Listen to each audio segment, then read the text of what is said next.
Nizamabad mayor పీఠం హస్తగతమైంది. Mayor ఎంపికపై ఆ పార్టీ కసరత్తు చేస్తోంది.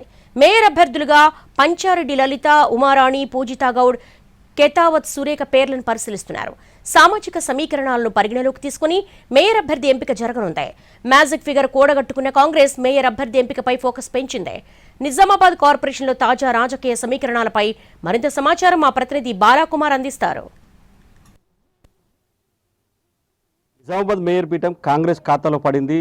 దాదాపుగా కాంగ్రెస్ పార్టీ నిజామాబాద్ మేయర్ పీఠాన్ని కైవసం చేసుకుంది. ఇక మేయర్ అభ్యర్థి ఎంపికపై కసరత్తులు మొదలుపెట్టింది. హైదరాబాద్లో కాంగ్రెస్కి సంబంధించిన కార్పొరేటర్లతో పాటు ఎంఐఎం కార్పొరేటర్లంతా కూడా రిసార్ట్లో సమావేశమయ్యారు, రిసార్ట్కు చేరుకున్నారు. మరి కాసేపట్లోనే ఉత్తమ్ కుమార్ రెడ్డితో పాటు పిసిసి అధ్యక్షుడు కూడా వాళ్ళతో సమావేశమవుతారు. సమావేశం అనంతరం ఒక నిర్ణయం తీసుకునే అవకాశం ఉంది. మేయర్ అభ్యర్థి ఎంపికపై కసరత్తులు చేస్తున్నారు. ఎవరైతే మేయర్ అభ్యర్థి సరిగా ఉంటారనే అంశంపైన చర్చలు అయితే జరుగుతున్నాయి.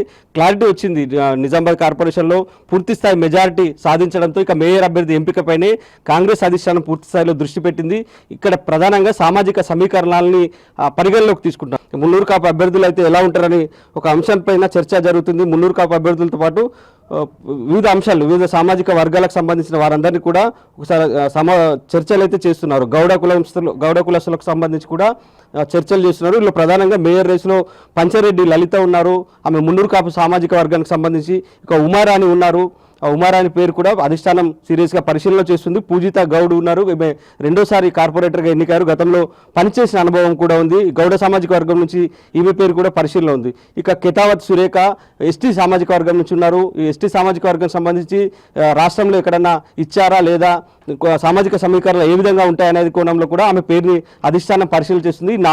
నలుగురు సభ్యులు కీలకంగా ఉన్నారు, మేయర్ రేసులో ఉన్నారు. వీళ్ళలో ఎవరినో ఒకరిని ఎంపిక చేసే బాధ్యతని మాత్రం అధిష్టానం తీసుకుంది. సీల్డ్ కవర్లో మేయర్ అభ్యర్థిని ఎంపిక చేశారు. ఇక ఎంఐఎంకి సంబంధించి కూడా ఎంఐఎం తమ పార్టీ అభ్యర్థులకు ఇప్పటికే స్పష్టం చెప్పింది. కాంగ్రెస్ ఎంఐఎం ఇద్దరు కలిసి మేయర్ పీఠాన్ని కైవసం చేసుకుంటారు. ఇదే మేయర్ పీఠం రేపు ఎన్నిక జరిగింది. దీనికోసం అధికారులు ఏర్పాట్లు పూర్తి చేస్తారు. ఇక మేయర్ ఎంఐఎం నుంచి మాత్రం ఇప్పటికే షకీల్ పాషాని డిప్యూటీ మేయర్గా ఆ పార్టీ పరిశీలన చేస్తుంది. అతనితో పాటు గతంలో పనిచేసిన ఇద్రీస్ ఖాన్ని కూడా డిప్యూటీ మేయర్ పరిశీలన చేసినప్పటికీ షకీల్ పాషాకు ఛాన్స్ దక్కే అవకాశం అయితే స్పష్టంగా కనిపిస్తుంది. గతంలో త్రుటిలో షకీల్ పాషా పట్టణ అధ్యక్షుడు, ఎంఐఎం పట్టణ అధ్యక్షుడిగా ఉన్నారు. ఎంఐఎం పార్టీలో కీలకంగా వ్యవహరిస్తున్నారు. సో ఆయనకు డిప్యూటీ మేయర్ చేయాలని అధిష్టానం కూడా భావిస్తున్నట్లు చెప్తున్నారు. దారుసలాంలో నిన్న ఎంఐఎం కార్పొరేటర్తో ఒక కీలక సమావేశం జరిగింది. కీలక సమావేశంలో పొత్తుకు సంబంధించిన అంశాలపైన పూర్తిస్థాయిలో చర్చలు జరిగాయి. కాంగ్రెస్తోనే ఉండాలి, కాంగ్రెస్ నిజామాబాద్ మేయర్ పీఠంలో కాంగ్రెస్ ఎంఐఎం కలిసి మేయర్ పీఠాన్ని స్వాధీనం చేసుకోవాలనే ఒక నిర్ణయానికి వచ్చారు. ఇప్పటికే పూర్తి స్థాయి మెజార్టీ, మ్యాజిక్ ఫిగర్కి సంబంధించి మెజార్టీ అయితే కాంగ్రెస్ పార్టీ దక్కించుకుంది. దీంతోనే ఆ పార్టీకి నిజామాబాద్ మేయర్ పీఠం కన్ఫర్మ్ అయినట్టే తెలుస్తుంది.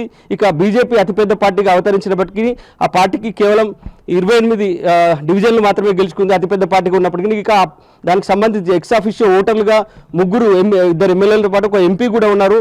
అయినప్పటికీ 31 ఓట్ల బలం మాత్రమే ఆ పార్టీకి ఇప్పటివరకు వచ్చింది. మేయర్ ఎన్నికకు సంబంధించిన వాళ్ళు పూర్తి స్థాయిలో ఏర్పాటు చేశారు.